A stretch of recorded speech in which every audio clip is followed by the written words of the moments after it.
I've learned that you just guess the most ludicrous out there thing, and it's usually right. Welcome to Keep It Fictional, a weekly podcast for book lovers by book lovers. Build your to-be-read list with Sadie, Liz, Virginia, Fiona, and Corrine from the Port Moody Public Library. Warning, this podcast contains strong opinions and may cause an increase in your library holds list. Hola y bienvenidos a Keep It Fictional, un podcast de libros de la Biblioteca de Port Moody. Yo soy Emma y aquí conmigo son mis amigas Corrine, Sadie, y Virginia. So it is now October, which means that it is Latin American Heritage Month here in Canada, as well as Hispanic Heritage Month in the United States.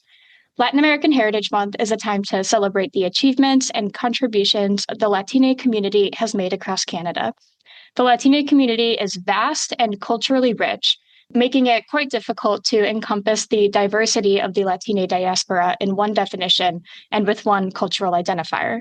Latina Canadians come from all different countries across North America, Central America, South America, and the Caribbean, and they all bring with them distinct cultures of their countries of origin, including many different Indigenous cultures and traditions. If you're interested in learning more, I recommend that you check out the Vancouver Latin American Cultural Center over in East Van. They offer many different programs to educate on and to celebrate Latin American Heritage Month, and you can check those out on their website. So to celebrate Latin American Heritage Month here at the Port Moody Library, we have many wonderful books to share with you all by Latina authors of different cultures and experiences. Some authors that live in these countries, some authors that are members of the diaspora and live here in Canada. So as you well know, my book friends and I already read a lot of translated literature, and I know one book friend in particular reads a lot of books that were originally written in Spanish. I'm looking at Virginia here. So our backlog already has lots of recommendations for you from Latina and from Spanish-speaking authors, but I hope that you're able to find a new book or author to check out today.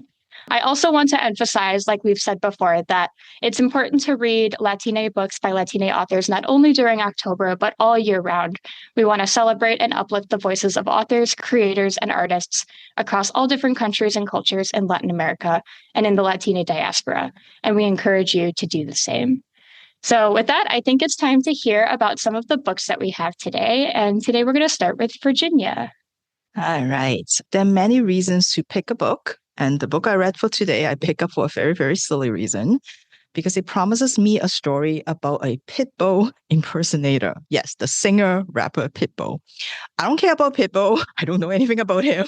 I don't know his songs. I think he did the Man in Black song, which is kind of fun, I guess. A little catchy. All his songs kind of sound the same to me. He has this smirk on his face all the time. He does this dance. Apparently, he has this weird laugh that he does with his nonsense lyrics, and that's kind of all I know about Pitbull. But just something about a book about a Pitbull impersonator that I find extremely funny, and I just picked this book up just because of that. Our Pitbull impersonator is Izzy, and he's been making pretty good money being Pitbull, walking around in Miami, making people pay to take pictures of him, and or like working at parties and stuff like that. Unfortunately, this very viable career path has to come to an end because he received a cease and desist letter from the Pitbull people. Now, Izzy really thinks that if only he could talk to Pitbull, if only he could talk to the man himself, then Pitbull would understand that having a taller, a buffer version of himself walking around Miami is definitely a good thing. Unfortunately, there's no talking to the man himself. So I guess Izzy would have to find a different job, which is kind of okay because, shaving your head every day is very annoying. But it's also maybe the universe telling Izzy that it is time for him to pursue the dream of every Cuban American to become the next Tony Montana, aka Scarface. Izzy knows Scarface is fictional, based on a real person, but fictional mostly. And Izzy also knows that Al Pacino is not even like Cuban American. In fact, there are only 2 Cuban Americans in the actual Scarface movie. However, The movie is so inspirational to so many people. Izzy has watched that movie so many times that he has boiled down Tony Montana's road to success to a simple 9-step plan. Step 1, find a Manolo, the sidekick. Step 2, get your grad suit dry cleaned. Step 3, get hired as a dishwasher. Step 4, get hooked up with shady dudes who hire us for a job of some sort. And then step 5, do job and excel. Step 6, quit the dishwasher job the minute you feel tried by the boss and walk out in a show. And then step 7, get paid by shady dudes and get hooked up with another bigger job. Step 8, do that job and excel at it. And step 9, meet future wife, aka Michelle Pfeiffer. Should hate you a little bit at first, but not really. And of course, on top of all that, just practice all the lines that Scarface says in the movie and starts inserting a few more F words into your daily conversation with everybody else. That is his plan. Very simple, my friends. It's very easy to do. He's got it written down neatly in his notebook. He needs to put his pitbull career behind, and he's going to go find his Manolo. But of course, things are not always as easy. This is one way to describe the book Say Hello to My Little Friend by Jennine Capó Crucet, a darkly funny story about a young man trying to find himself and to establish himself in Miami, America. I find myself laughing, I find myself grinning and forgetting that I'm on a bus and I probably shouldn't be doing that because the universe just keeps messing with Izzy's plan. For example, his Michelle Pfeiffer showed up way too early in his story. And he's like, no, like, you're going to ruin this thing. Like, I need to follow exactly like what the movie does. So even though he knows that she is his Michelle Pfeiffer, even though they can sense this connection, he has to go ahead and ruin his definitely not a date so that everything can just follow the order that he has. There are also so many moments where he's wondering like, wait, am I Tony Montana? Or is this other guy Tony Montana? Am I Manolo? Like, what is this all about? It's got so many really smart, really funny commentaries on Scarface, the movie itself, it being fairly controversial, stereotyping like the whole community. And, incidentally, I also know nothing about Scarface. I've never seen the movie. So I learned a lot, both about Pitbull and Scarface from the book. And also sort of how media shapes how we see ourselves and how sometimes we see other people. But that's just one way to describe this book. Another way to tell the story in Say Hello to My Little Friend is that this is a story of a man and a whale. Two beings trying to find one another and finding someone who understands. It's a story about a young boy named Izzy. When he was 7 years old, he was led to a beach by his mother. And after some exchange of words, some arguments with a handful of other people, he was told to get on a tiny little raft, a boat that is leaving Cuba and heading to America. He doesn't remember much from the trip. He woke up and then he was told that he's now in the States. His mother didn't make it. She drowned on the way. And he's now going to live with an aunt that he has never met before. His mother's sister, who knows very, very little about his nephew, who has no intention ever to have a child, but now fully embraces her role and gives this young boy the best care that he can get. 13 years later, the young boy is all grown up, now 20 years old. He wants to know more about his mother. So he starts asking questions. But he doesn't know what dangers he's getting himself into because there are many people within the Cuban American community who do not want to see the past resurface. Some of them even on the same raft as this young boy. But he needs to know, Izzy needs to understand why his mother did what she did, to feel that hole in his heart, a hole that Lolita knows really well. Lolita is an orca whale. We met her in the first chapter of the book, where she was captured, where she was separated from her pod, separated from her mother. We watched several whales getting killed during this process, some trying to free Lolita from the net. Lolita is then sold to the Miami Seaquarium for just $1,000, where she spends her days being trained to perform day in and day out, being fed food that you will never find in the ocean, in a tank way, way, way too small for her, a tank in which she has to share in the beginning with Hugo, another whale, but not anymore, because one afternoon, Hugo bangs his head repeatedly against the wall to end all of it. And the other whales watch and did not stop him because they understand. Lolita is forgetting what the ocean feels like. Everything from before her life at the aquarium is getting blurry. She's starting to forget. But then one day she hears a voice that is filled with the same pain, the same anguish, the same sense of loss. And she knows she needs to reach out to this voice to tell them that she understands, to tell them that she feels what they feel. But where in Miami is this voice? But she's going to try to find it. Say Hello to My Little Friend is also this other story, a devastating and heartbreaking look at two beings violently torn away and dumped into a new place, who needs to have their stories, who need to have their past so they can help to find themselves, to help anchor themselves in this world so that they don't just give up. Two beings that have lost their ties to the roots, who are desperate to regain that connection so that they can know who they are. And that cruelty that these two are subjected to because of people, because of politics, because of the lack of care for the world. We can see the effects of climate change like kind of bubbling up to the surface of this story. And this book is full of just lines that like really, really hurt. Like there's one that when they're talking about Lolita, it said, well, ask the biologist, at what age is it safe to remove an ochre from its mother? The biologist will shake her head and say, well, whatever age it would be okay for you to lose yours.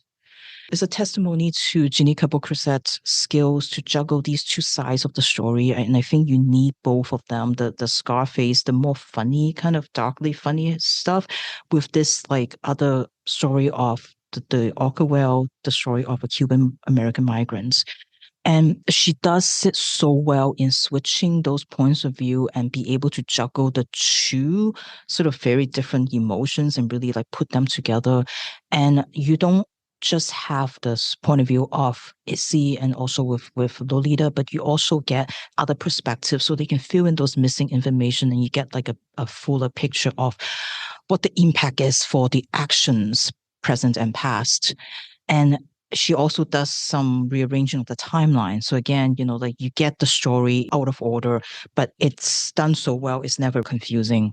Jennine Crucet is also really, really smart in her analysis, like by way of this novel, of what it means to be Cuban American.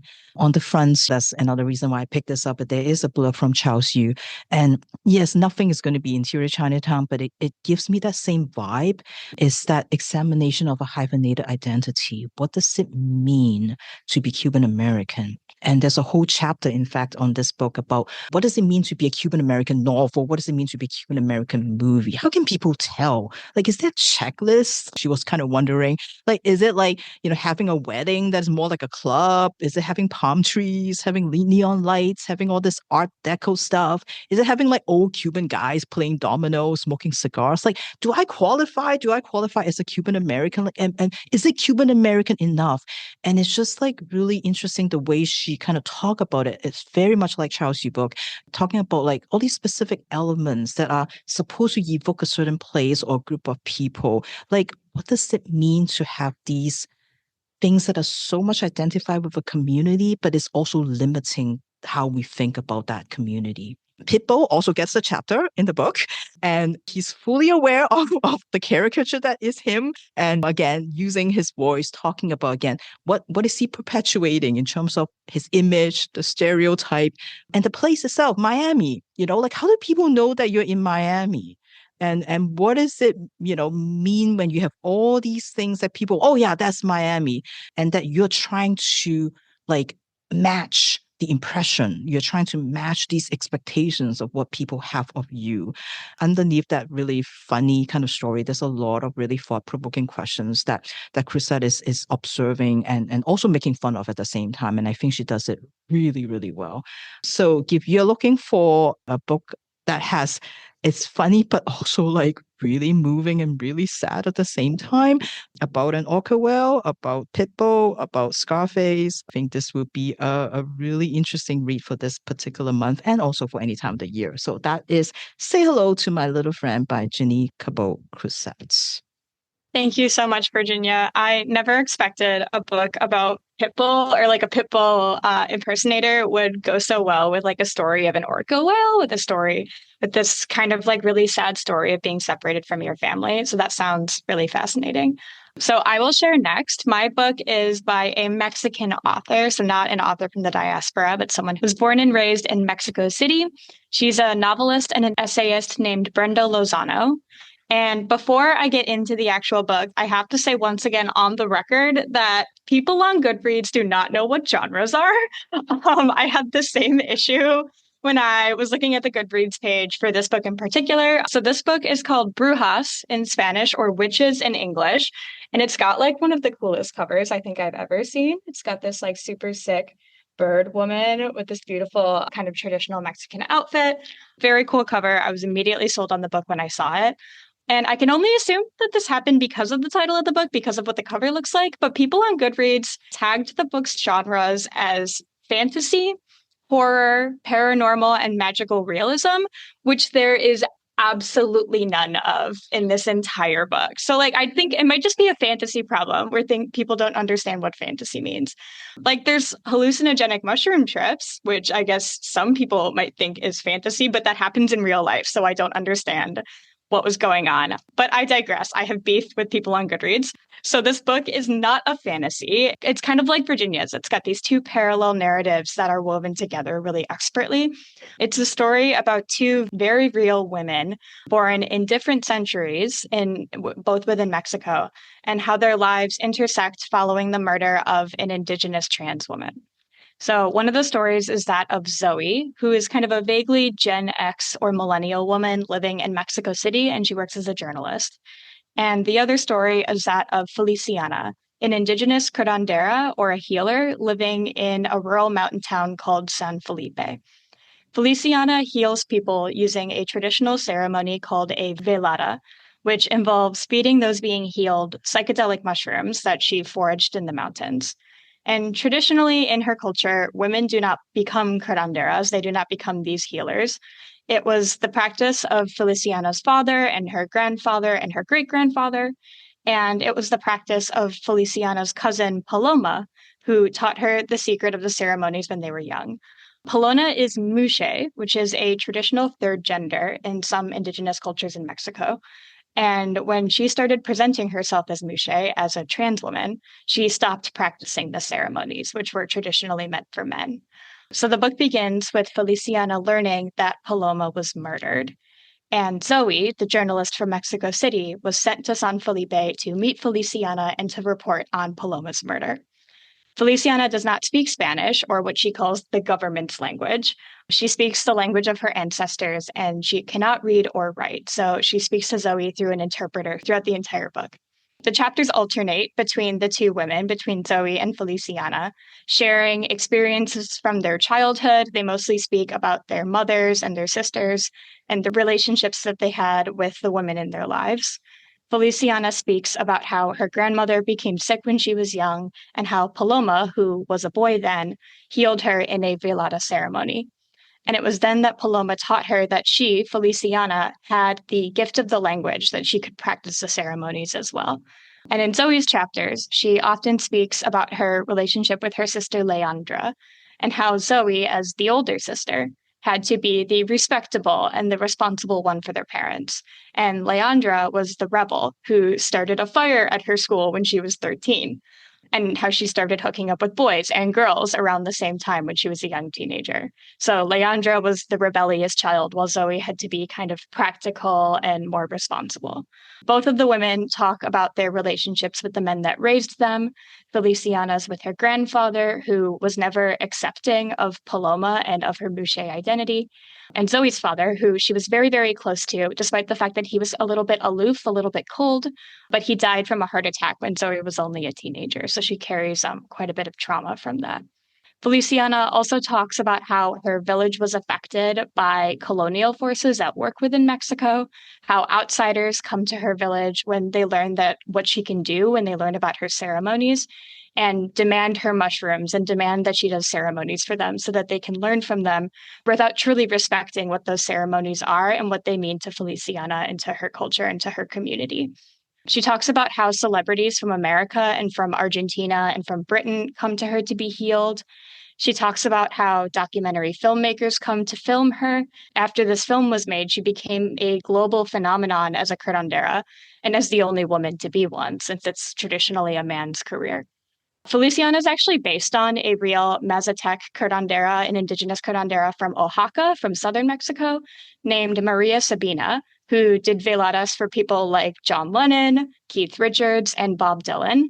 And in the book, Feliciana actually does a ceremony for a character who's never quite named, but he could only be the musician Prince.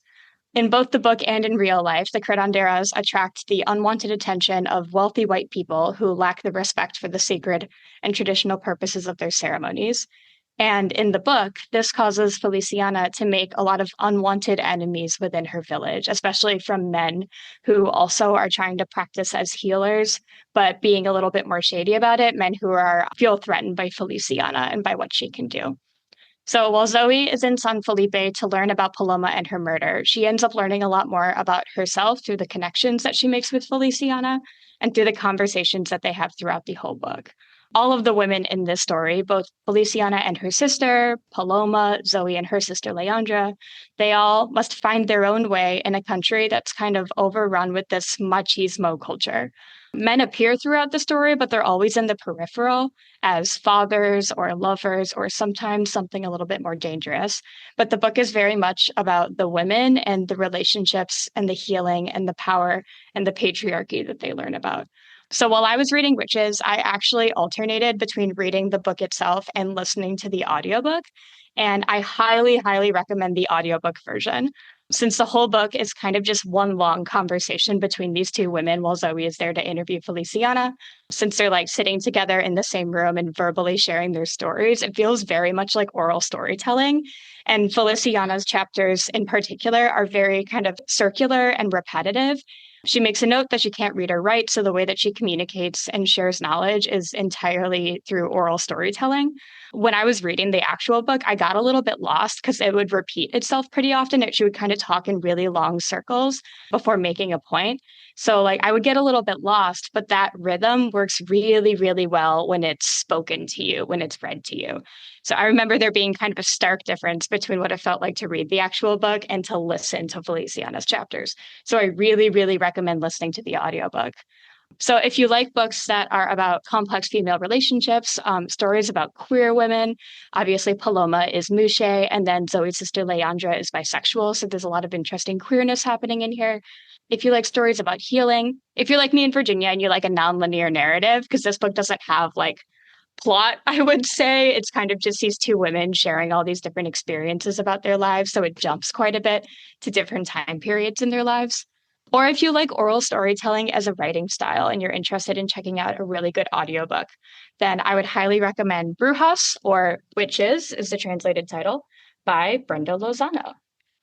All right, so that was my book for today, and I think it's time to jump into our existential question.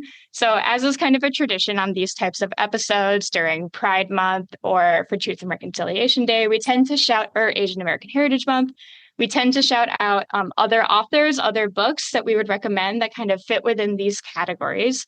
So for today's episode, I'd like to hear some other recommendations from my book friends about other Latina Canadian or Latin American authors that you guys want to shout out today. Okay, so I think I've talked about a lot of them on the podcast before, but Laura Taylor Namey, kind of YA romance stuff, and I really loved hers. Isabel Cañas, Isabel Ibanez, Aidan Thomas, Cemetery Boys is one of my favorite novels, and Anna Marie McLemore as well. A book that still kind of has stayed with me. I read it a couple of years, I think, on this theme, was Undocumented Americans by Carla Cornejo Villavicencio. And she has a new fiction book out that I was going to read for this topic, but ran out of the library too fast to check it out. And so that is a book that has really stayed with me for a really long time. And I think the fiction book is a light fictionalization of her life and some of the stories that she shares in this one. I'm going to shout out Sylvia Moreno Garcia because she is local to Vancouver. She has the new book out, Something Bales Salome. 7 Bales? 7 seems like a good number. It's at home right now that I'm going to give a shot. Always Erica L. Sanchez, who wrote Not Your Perfect Mexican Daughter, which I think is essential reading for everyone. On the romance front, I have recently really enjoyed Mia Sosa, who did The Wedding Crasher and The Worst Best Man. Great title. And also Gabby Rivera, who did a really great YA book that was also turned into a graphic novel, Juliet Takes a Breath, which I really, really enjoyed, about kind of like a writer's progress. So yeah, those are my picks. And I haven't read Juliet Takes a Breath yet, but that's one of Kate's favorite books. So that's one that's been on my radar for a while. Despite being the host and supposedly being prepared for this episode, I feel like I didn't think about this question. So I can only think of 2 off the top of my head. But the book Aristotle and Dante Discover the Secrets of the Universe is one of my favorite YA novels about Mexican-American teens living in El Paso. And I feel so bad I can never remember the author's entire name, but it's Benjamin Elvire Sáenz. I apologize for not being able to pronounce it, but that book is really wonderful and it makes me cry. And then the poet Ada Limon, who I spoke about for our poetry episode way back, is a really, really excellent writer and the current poet laureate of the United States, which is pretty exciting. And I guess I could shout out, there's a book that I'm looking forward to that I spoke about on our fall looking forward to episode that is kind of a sequel to Che Guevara's Motorcycle Diaries called Latin American Diaries. So that's not one that I've read yet, but as a teenager, I got like super interested in learning about Che Guevara. So I'm looking forward to that one coming out. For me, it would be shout out to Angie Cruz again. She wrote the book How to Not Drown in a Cup of Water, which was one of my favorite books, one of the years. I think the character Carla remains one of my favorite protagonists of all time. Just love her voice so much. And then Justin Torres, I think I talked about Blackout on this show recently. I still haven't read his first novel, which is We the Animals, because I think that one's supposedly more straightforward and, me and straightforward. Just so I feel like I would just stick with the one that I really, really like. And then but one day I'll get to that. And then because it's Halloween coming up, I want to shout out to a horror, Juan Martinez, who has a book called Extended Stay. Super creepy. If you can deal with like body horror stuff, about a person from Colombia moving to Las Vegas, and trying to just make a living as a line cook at this hotel. And the hotel has other plans for him. I love that a lot. And of course, one of the books that I think we use it for one of our program recently, Maxi Kid with Pedro Martin. Yeah. I know, like that is like one of my favorite comics, it's just so good. And again, I think perfect for this particular episode specifically, sort of that experience. So yeah, I will skip all the other Latin American authors because we'll be here all day. So I'm just going to not say them. Yeah, I recently did Mexikid with the Kids Comic Club here at the library, and it was a huge hit. I think it was the first book that like every kid really, really connected with. So that one is so funny. For kids and adults, everyone should read Mexikid. Awesome. Thank you folks so much for sharing your recommended books. And I think we are on to Kareen. What book do you have to share for us today? This is what we knew. On January 28th, 1948, a Douglas D-53 airplane took off with 32 people on board. This particular plane only had seats for 26. Frank Atkinson, the pilot, was a World War II veteran and who had flown in the Pacific and was actually flying with his wife that day, as all the other air stewards had called in sick and/or hungover from the party the night before. On board as well with Frank and Bonnie was the INS guard Frank Chaffin. These are the only names that we knew. The 28 other passengers were all Mexican migrant workers being deported. At 10:30, workers in the fields outside of Coalinga looked up into the sky and saw a plane trailing smoke. The local people watched in horror as they saw the plane catch fire. One of the wings ripped off, and it plummeted to the ground. People and farmers rushed to the site to see if there were any survivors, but there were none. A bus driver taking children home from school that day stopped on the side of the road to help. One of the little girls remembers stepping off of the bus to see what was happening, and 70 years later is still shaken by what she saw. Frank, Bobby, and the guard were returned to their families and buried in proper graves. The rest of the 28 migrant workers were buried in a mass grave marked with only Mexican nationals. Their families were never contacted. Their names were never investigated. Some families only learned that they had lost loved ones through a grapevine of information traveling over the border. This story so incensed the poet and folk songwriter Woody Guthrie that in 1948 he wrote a poem called Deportees, lamenting and furious at the fact that these 28 people remained anonymous. Martin Hoffman eventually set this song to music, and it was popularized by Peter Seeger. Cesar Chavez eventually heard of this story and was so incensed as he was serving in the U.S. Navy that these people went so unknown that he was spurred to start his labor movement. In 2009, poet, performer, and writer Tim Z. Hernandez remembered the song. He didn't really know the story of it, and as he learned a little bit more, he became haunted by the unknown names. He is a third-generation American. His parents were migrant workers. His grandparents were migrant workers from Mexico. They had been his people. They had crossed the border to work in the fields, and he became obsessed with tracking down the names and the stories of those lives lost. And that he did, using Facebook and email and traveling and crisscrossing over the border and back. He tried to find and honor the memories of the people that had been lost and forgotten. He found sweethearts who were left behind, promises of marriage never fulfilled. He found best friends who still remembered the good times that they'd had. He remembered one of the players who was obsessed with baseball and joined a migrant worker baseball league that they had in California. He remembered the man who loved his dog. All of these people joined what was called the, and again, I apologize for my pronunciation, Bracero program. So the history of the United States and Mexico in terms of migrant labor goes back a very, very long time. This particular agreement during 1942 to 1964 saw over 5 million workers travel from Mexico into the United States due to the war labor shortage.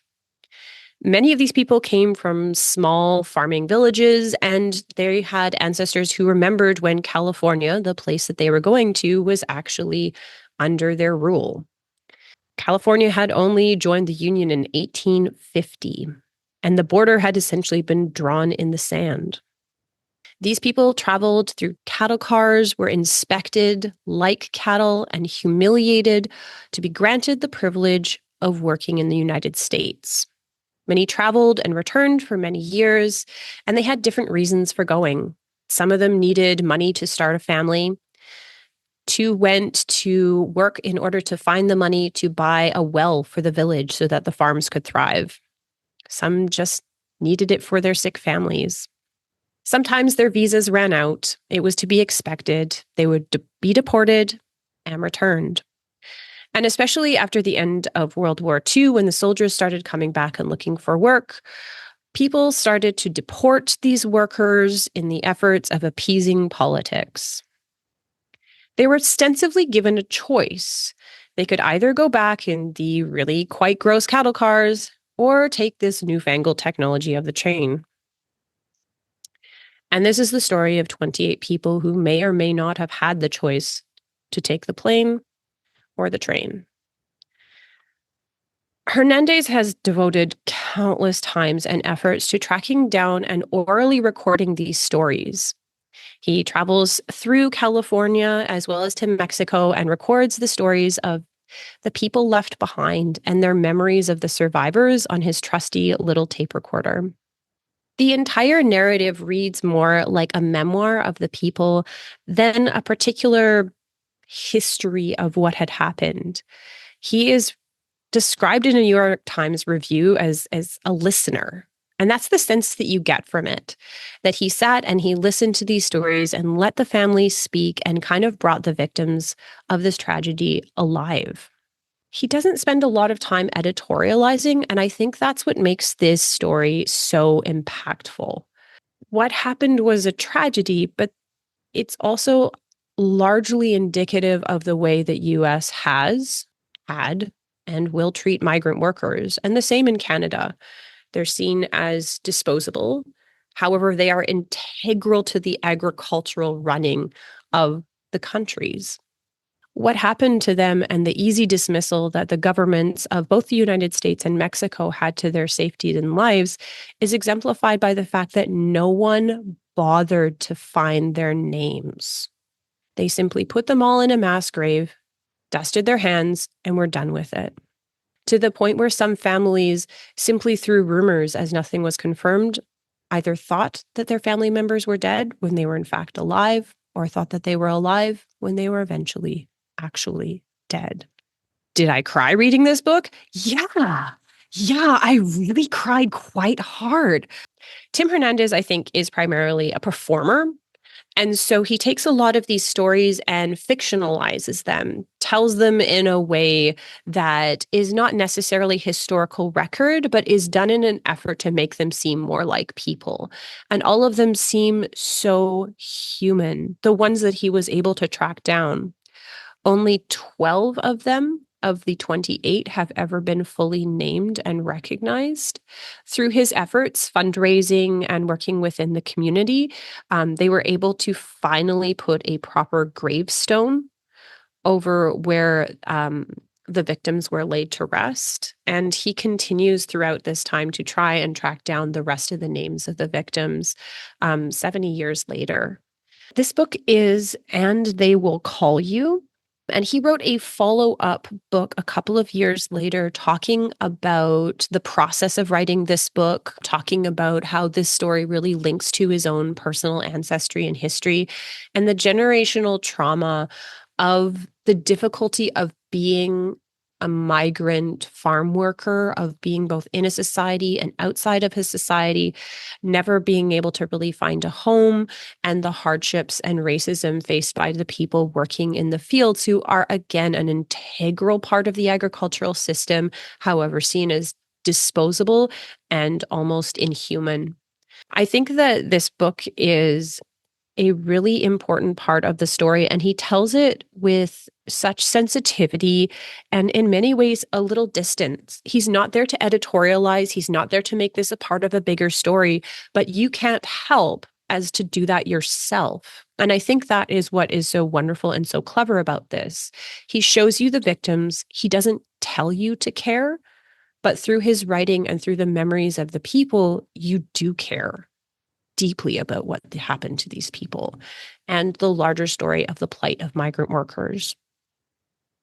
So if you are looking to kind of delve into what at the time was one of the most disastrous, the biggest air disaster in American history that has largely been forgotten, or perhaps you heard Joni Mitchell or Dolly Parton cover this song, Deportees. Maybe you want to delve a little bit deeper, and I can absolutely recommend that you do so by reading And They Will Call You by Tim Z. Hernandez. Thank you so much, Corrine. I always appreciate when you bring in a nonfiction story to topics like this, and especially one that I feel like not a lot of people would have familiarity with, but is really, really crucial, especially thinking about the history of Latin Americans in the United States and what they've been through. So thank you so much for bringing that to us. And last, we have Sadie. I'm hoping for something a little bit more uplifting. Let's see what Sadie has for us today. All right. Well, I went back to my roots with this one, and I found a good suspenseful, magic-infused, romantic YA fantasy. Definitely a fantasy, Emma. I will tell you 100%. Definitely fantasy. It is full of betrayals and twists and surprise endings and cliffhangers. So this is Incendiary by Zoraida Córdova. I believe that Córdova has been mentioned on the podcast a couple of times before. I know the vampire one, I think they were involved in that. And then there was one other that I can't think of right now, but I do remember because I checked the spreadsheet and to make sure this one was not mentioned, but I think that she has been. And she's an Ecuadorian American author, best known for her Brooklyn Brujas series, which I read was originally started as a Latinx version of Charmed, which honestly sounds wonderful to me. And I think that's kind of what the remake of Charmed, the TV show, was supposed to be as well. So I was actually planning on reading that one for the episode, but I was able to get my hands on the audiobook of Incendiary. And so I decided to try that instead. After reading this, I will probably go back to Brooklyn Brujas and see what it's like as well, because I like her writing. So Incendiary begins as a story of acceptance, or rather a lack of it. Renata Convida has always been an outsider, at least as long as she can remember. Growing up in the palace in Puerto Leones, she was always kept apart from the other children. To be entirely accurate, she was actually kept apart from most other people. The only people she was allowed to see were Justice Mendez, her mentor, and the people that Mendez would bring to her. The people she was supposed to, let's say, learn about. These people she never saw for long, just long enough to look into their minds, into their memories, and get a glimpse of their lives, a glimpse of their secrets. When she was done, the memory would disappear from their minds forever. It now belonged to Renata. And of course, to Mendez and the king of Puerto Leones. These people would then be taken away, and Renata would never see them again. At first, she wasn't really sure where they went, or at least she didn't think to wonder. However, as she got older, she began to realize that they were taken to the dungeons or to the execution stand. And the older she got, and the more secrets she stole, sometimes Mendez instructed her to keep taking, to keep stealing their memories until they were no longer people, until they were just hollow bodies. In these cases, Renata didn't want to know where they were taken. She didn't want to think about them ever again. By the time she realized that she was being used to kill people, to betray people, to search out mothers and fathers and entire villages of people who were then massacred, it was too late. Her own mother and father were gone, burned along with the rest of her village, found because of the information that she had passed along to the king.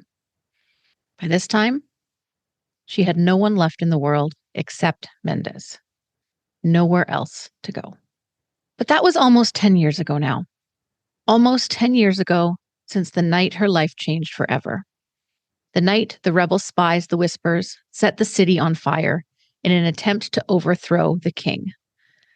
While that part of their plan failed, one thing they were able to do was rescue those in the palace, mainly children, who had been kidnapped from their families and forced to use their magic against their own people. Children like Renata. Almost 10 years ago, Ren was taken, rescued from the palace, and brought to live and train with the rebels. It should have been the best thing to ever happen to her. She had been, even though she hadn't realized it at the time, a prisoner, a pawn for the king and Justice Mendez, forced to betray her family, her people, forced to take the lives of countless people.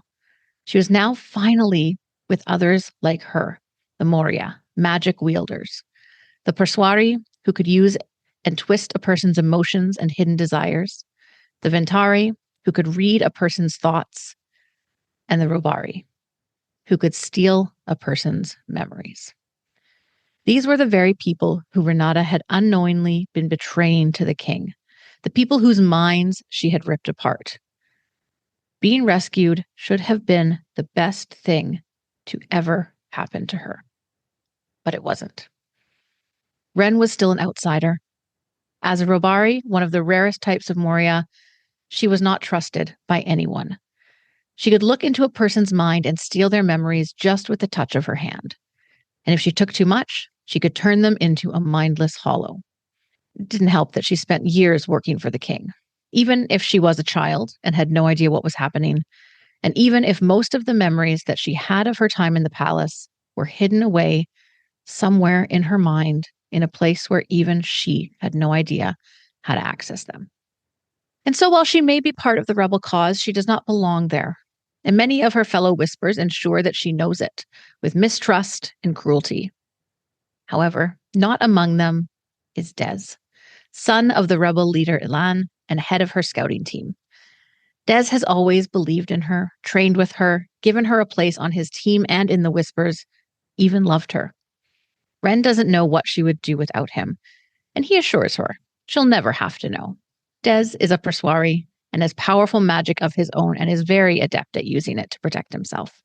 However, there are Whispers amongst the Moria, Whispers in the kingdom of a weapon, something that can be used against the Moria and their magic. The king has been trying to eliminate them for decades, and it looks like he may have finally figured out how. To make matters worse, Des has caught the attention of the cruel and ruthless Prince of Puerto Leones, Castian. And one night, while Des, Ren, and the rest of their unit are returning from a retrieval mission, they're surrounded by the prince's guards. To save the rest of their unit, Des surrenders himself. The Whispers are given a warning. The entire rebel cause must surrender in 3 days, or Des will be executed. Ren is heartbroken, but determined to save him.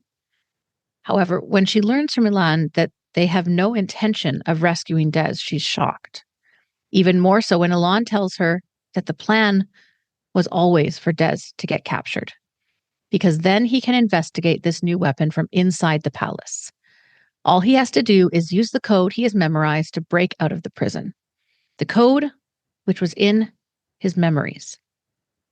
Memories which Ren inadvertently stole the night before Des's capture. I know. Yeah. Ren knows that if she doesn't get to Des, doesn't somehow get him the code, which is now in her mind and not in his, then he will be killed. So building a weak truce with the other members of her unit, most of which have hated her until now, they travel to Puerto Leones to get Des out of prison. When they arrive, they see that Prince Castian never expected them to surrender, was never going to give them 3 days, and is planning on executing Des that very morning.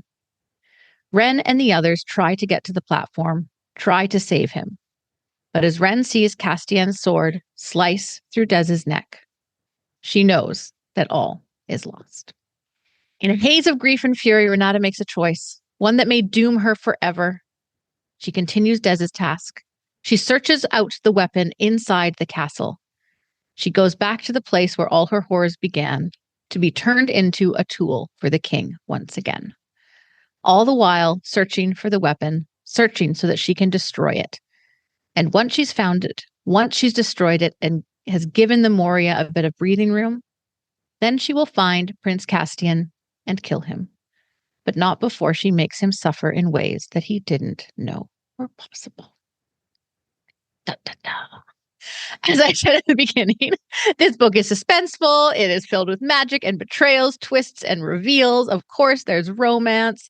Renata is strong and smart and determined. She's the kind of protagonist that you root for kind of the whole book, even when she's forced to make some pretty terrible choices. She's driven by revenge, but definitely goes on a journey through the book, and her motivations kind of shift and her focuses change as she learns more about what is actually going on. I feel like the book does kind of follow a typical YA fantasy arc. There's a big focus on fighting the powers who are trying to control everyone. So I wouldn't say it has a lot of huge surprises in that sense. There are a few big reveals that may come as a surprise, although I'm proud to say I guessed them all. I've learned that you just guess the most ludicrous out there thing, and it's usually right. And it has a bit of a lull in the middle of the book where the focus turns to court politics, which is not my favorite. But I think that it was exactly what I was looking for. I think it kind of checked all of those boxes, just kind of brought me back to what I love about YA fantasy, the action, the adventure, the suspense, and all of that. I'll definitely be reading the sequel of this one. And I'll probably be checking out the Brooklyn Brujas series as well to see what else Córdova has to offer. But I would say that if you are looking for a high action, magic infused, Spanish Inquisition inspired, which is, I think if you know a bit about that, it's probably pretty obvious, but story with a strong female protagonist and an enemies to lovers romance, then Incendiary by Zoraida Córdova might be for you. Awesome. I love that book. Had all the Sadie beats in it. I think maybe except for Assassins, but it had like magic, backstabbings, a nice romantic plot. It was, to me, it sounded like a very classic Sadie book. So I can always trust you to bring a lovely YA fantasy to the group. Thank you folks so much for sharing all of these wonderful picks today. I appreciate all of the different kind of cultures and experiences that were represented in the books. We had some fiction, we had some nonfiction, we had some fiction inspired by real people and real stories. And I hope our listeners were able to gain a new book or two or a new author or two to check out to celebrate Latin American Heritage Month. I want to say just one more time that we encourage you to read books by Latine authors all year round, whether those authors are from Latin America or from Canada, and especially check out Indigenous and queer authors. Hopefully, after listening today, you're inspired to seek out a book by a Latine or Latine Canadian author of your own. And with that, we say adios y hasta la próxima semana. Thank you for listening. If you like our show, please tell a fellow book lover about it. You can find a list of all the books we discussed in our show notes. Join us next week for another fun book chat. Until then, keep it fictional.